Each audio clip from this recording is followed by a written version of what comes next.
Hello, good day viewers. Welcome to another biology presentation. So right here with me, I have biology paper 2 for 2018 internal question 3. So let's see how we can answer this question. So we are going to read the question. Figure 3.0 summarizes the development processes during sexual reproduction in human being. So this is figure 3.0, which is summarizing the development processes during sexual reproduction in human beings. So you can see we have process 1 right here. We also have process 2 and we have process 3. So under process 1 we can see we have this cell N, then there's also this cell, and there is cell P, and you have two cells here, cell R, then cell S there. So we start with question 1. So under question 1, identify the cells labeled N and P. So what is the name of the cell labeled N and what is the cell labeled P? So you can see that down here we have a sperm cell. So this sperm cell is interacting with this cell labeled N to form cell P. So this cell labeled N is the ovum. Okay, so we can see there is a fusion between cell N and the sperm cell in order to produce cell P. So the name of cell N, this is the ovum. Okay, so that is the name there. Cell N, we have said this is the ovum. Now what about cell P? So this cell P that has been formed as a result of the fusion that has taken place between cell N, the ovum, and the sperm cell. So this cell P will be called the zygote. Okay, that will be the name of cell P. It will be the zygote or the fertilized what? Egg. So this is the zygote. That is the answer for our question. So let us now move on to another question. So we've come now to this other question, question A2. Name processes 1 and 2. So you can see right here, we do have process 1 and we do have process 2. So under process 1, I did mention that there is a fusion of the ovum and the sperm cell. So this is what we call fertilization. Okay, so here what is happening, there is fertilization. So fertilization is the fusion of the sperm cell and the ovum cell in order to form a zygote. So no wonder this we said this is a zygote. Okay, now we also have process 2 right here. Okay, we also have process 2. Now this process 2, it has come as a result of this zygote to duplicate. There is duplication of the single cell into two daughter cells. You can see these two daughter cells are being formed, which are identical. So this process 2 is called mitosis. Okay, so that is our answer.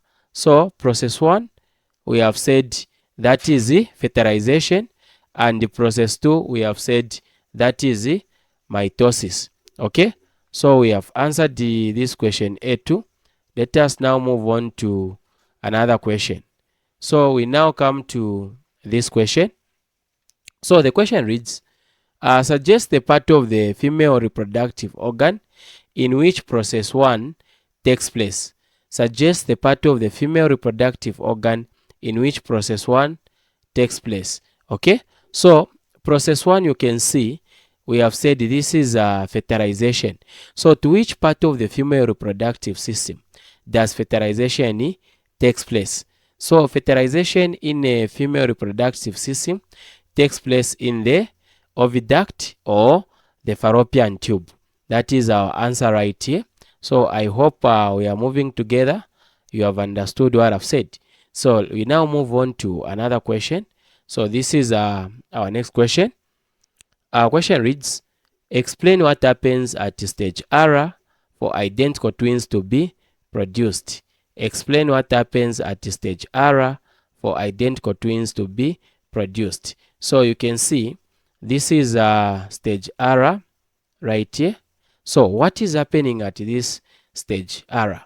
Okay, what is happening? So we can see that here, first right here, we had the single cell that was duplicated into two cells. Okay, so what will happen here is that these cells are going now to split. There is a bowl of cells that we call the britocyte. So the britocyte is going to do what? To separate. Okay, when it separates, then it's going to form what? The cells. So that is what is going to happen.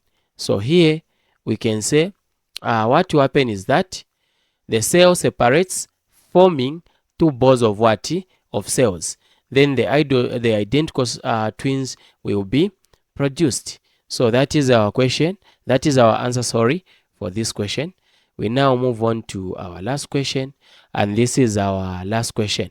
So our last question reads, describe two situations which can result in infertility and cause process 1. So take note of this, and cause process 1 not to take place. So first of all, you have to understand what infertility is. So infertility is the inability of a couple to conceive. After trying for so many years, they are unable to have a child, they are unable to conceive. Okay, so what to make now this process 1 not to take place? So what is process 1? Okay, so if you remember, we have said that process 1 is what? Is the fertilization process. So what to make fertilization process not to take place? Okay, so what to make fertilization not to take place? It's number 1, if a woman is experiencing ovulatory problems, okay, if there are diseases that she's having, meaning she will be failing to release the eggs. Okay, so number 1, ovulatory problems or ovulatory diseases. Okay, number 2, if a male, okay, is producing poor quality sperms or low quality sperms, fertilization won't take place, or process 1 will be disturbed. Okay, so those are some of the reasons. So we have said that low sperm count will contribute to process 1 not taking place. Also, ovulation diseases will also contribute to process 1 not taking place.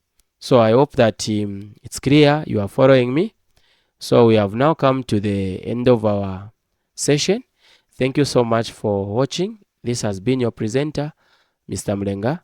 Bye bye.